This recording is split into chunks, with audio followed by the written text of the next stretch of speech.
released from India and I returned to Pakistan. I continued to be poor, but I resigned from the army because I had found my Insāniyat. One may evaluate the Pakistan soldier's statement as a cop-out mechanism to come to terms with the past without having to deal with the victim's suffering. That would be a hasty conclusion. To understand what a soldier is conveying, one has to place it within the context of the Islamic concept of gunah, committed against another human being. It is considered to be the most heinous crime that even God cannot pardon unless the perpetrator is forgiven by the victim.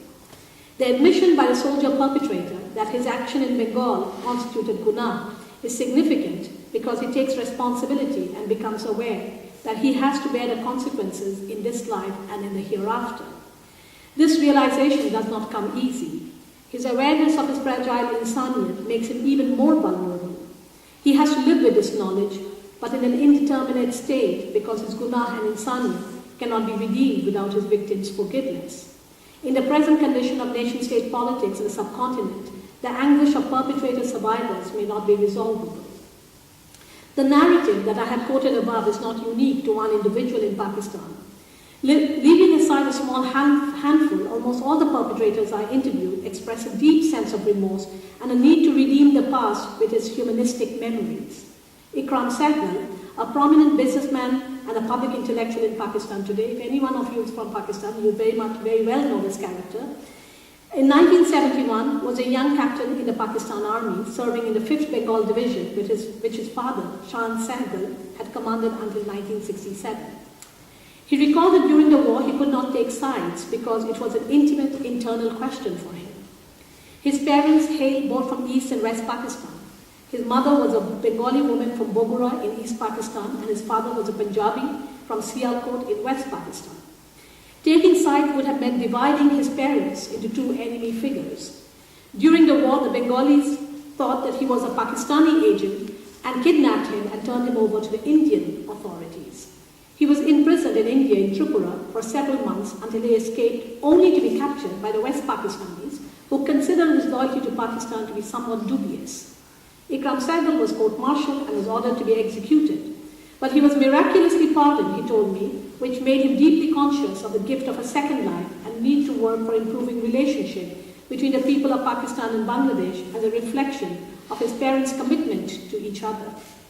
Others, like Sahibzada Yaqub Khan, was the Eastern commander of the armed forces and resigned his position before the war in objection to the military solution, like his predecessor, Admiral Ehsan, who had also objected to the military takeover of East Pakistan. General Karar Ali Agha, he has since actually written a book after we had this conversation. Colonel Nader Ali, Planning Secretary Masood Mufti, businessman Muhammad Shafiq, General Zahid Zaman, Inspector General of Police Riyaz Sipra, businessman Syed Abu Nasir, Shamsuddin, a Jamaat-e-Islami worker, and many others that I had extensive discussions with focus on the importance of conscience, zamir, in choosing to question the violence during the war. How can we understand and reintegrate these voices within the narrative of 1971? Is it possible to accept perpetrators' agony and a subsequent rehumanization? How do we engage perpetrators' personal sense of victimhood alongside the victims, which are different, no doubt, but connected to the same event? Despite the gaps and problems of including within our frame of reference the victims and perpetrators' post-war traumas, it is crucial to bear in mind that both groups of survivors convey to us some very critical lessons. The combination of state-sanctioned violence coupled with established gender predisposition in a patriarchal society produced a bleak picture of the loss of human values and dignity. The human person became a blurry figure, too elusive for recognition. Immediately after the war, the traumatic memories of people were buried and a chorus of liberation emerged in Bangladesh, drowning the victim's narrative. In Pakistan too, the ignominious loss suffered in the war was immediately silenced and the POW became an unnecessary and residual collective whom the nation did not want to confront.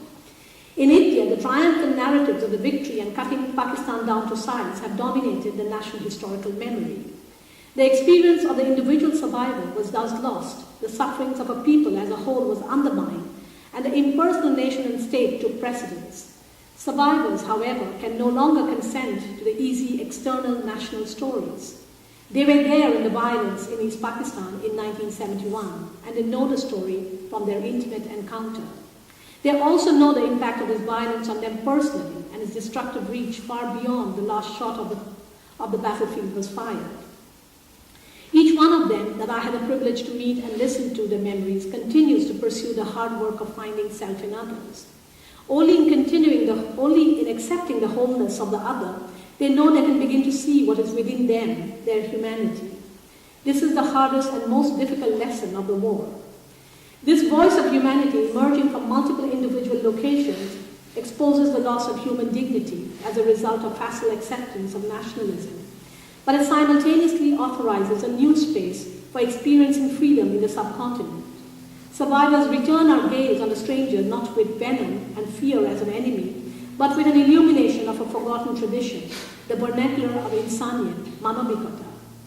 This mystical gaze of humanity is the beginning of a redemptive possibility in Pakistan and Bangladesh, to which I turn to in the final section. In 1974, representatives on behalf of Bangladesh appealed to the International Court of Justice at The Hague to institute a War Criminals Tribunal, a WCT, to resolve the grievances of the victims of Bangladesh and punish the Pakistani perpetrators for their violence. The appeal was declined. A number of different reasons were given for this. One of the obvious reasons was the illegal use of 81,888 POWs imprisoned in the Indian camps, of which among them were 6,500 women and children. The protracted release of prisoners by India, particularly the continued incarceration of more than 4,000 children and infants, some as late as April 1974, was in contravention of the Geneva Convention. One of the demands of the Bangladeshi delegation was the punishment of Pakistanis for rape during the war. But in the 1970s, rape had not yet been declared as war crime and could be easily evaded by the court. The only opening for conversation was in medical terms about war babies and abortion, and that was not within the court's purview.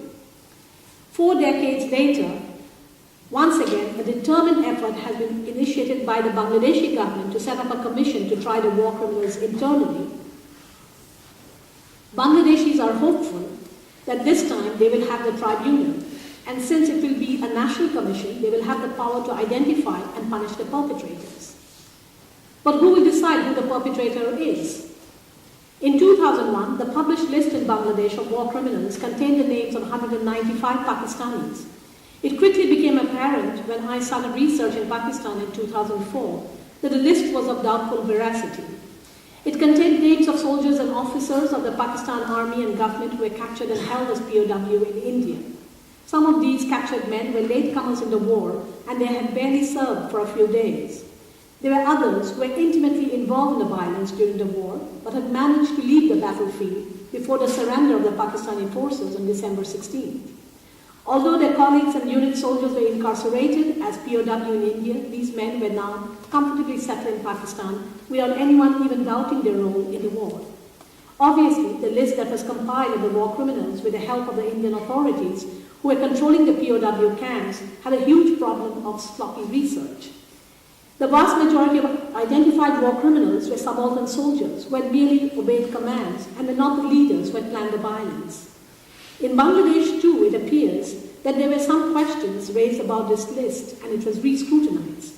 In 2008, a new and expanded list with more than 1,000 names of alleged perpetrators was drawn up for indictment and arrest. This new list identified the majority of perpetrators as Bengali Rajakars, Pakistani collaborators, who were loyal to the Jamaat-e-Islamic Party. To me, as a historian, this list appears somewhat unreliable. There is a curious highlighting of only one group as perpetrators. From oral history research, particularly based on women's evidence, I know that all groups of men were involved in violence. It was not the exclusive purview of the Jamaat supporters, as it is made out to be now in post-liberated Bangladesh. Also, the total absence of voices of women victims in the ongoing WCT in Bangladesh makes the effort highly questionable. The silence of women's voices, Bengali and non-Bengali, has disconnected women's experiences from its historical context, and once again, women's honor is used as a substitute for failing to recognize the brutality of rape. The hierarchy of men's troops and their demands for trial and women's silence and neglect persist. While violence in 1971 was certainly organized and executed by the armies of Pakistan and India, as well as the Bengali and Bihari militias, and they must be held accountable, It's also important to see the larger picture and address the relational arrangement between people that was destroyed in the violence. In listening to survivors' painful remembrances of personal memories, as I did in the course of my decade-long research, I learned from them that violence threatened the foundation of their humanity. The subsequent reflection on Insāniyat that emerged in the testimonial discourse of survivors allowed me to venture into a new exploration on the human capacity to rise above violence. Survivors suggested a language of rights and dignity inherent in a human person to reconvene a human collective. This powerful tool of humanism, evident and nurtured the site of lived culture in Pakistan and Bangladesh, serves as an emancipatory space for people to express their grievances and find closure for healing. It also democratizes the process and decenters power from the control of a select group of elites who have access to state authorities and its operations. One of the most important concerns for perpetrators is victims' forgiveness. Repentance or tawbah, they believe, is the way forward to seek victims' consideration. Tawbah opens the door for initiating a process of reconciliation between victims and perpetrators, and since it is derived from the grammar of religion, i.e. Islam, it is understandable as a concept to the grassroots Muslim populace of Bangladesh and Pakistan. Of course, it also complicates the situation because it introduces religious vocabulary to a process of reconciliation, making the majority Muslim community the primary agents for rethinking justice. The minorities, particularly the Hindus and Christians of Bangladesh and Pakistan, have to work within this concept. But repentance and forgiveness as concepts are not alien to either Hindus and Christian communities of the subcontinent. One may be curious, why turn to shared religious concepts for reconciliation after violence?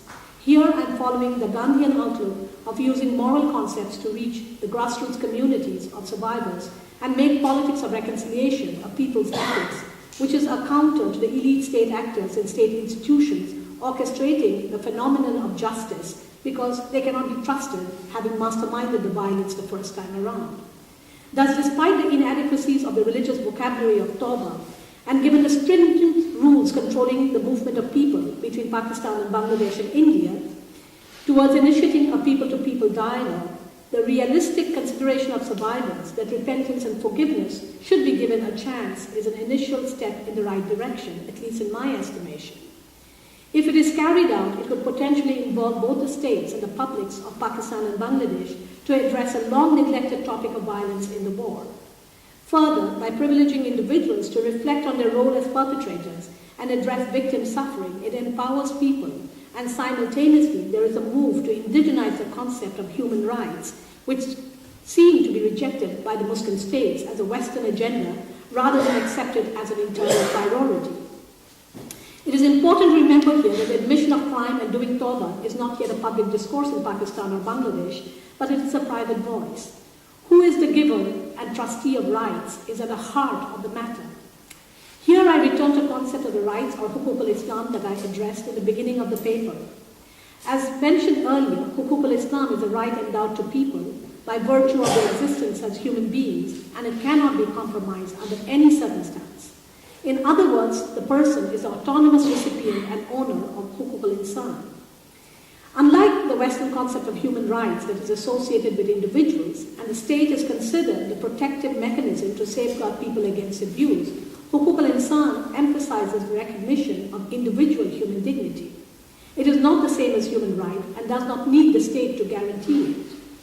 Each person is the autonomous owner and giver of this right. Thus, the exercise is a mutual process within a collective. Enjoyment of this right comes with an understanding of duty. Communities and individuals being in an interdependent relationship, the enjoyment of Hukuk al-Insan is thus connected to their humanity. In the War of 1971, the dignity of human beings was superseded and annulled as man became indifferent to his human status and operated as an arm of the impersonal state and committed violence against non-combatant women who were dehumanized in the process. 40 years later, survivors who have taken the time to reflect on their actions are compelled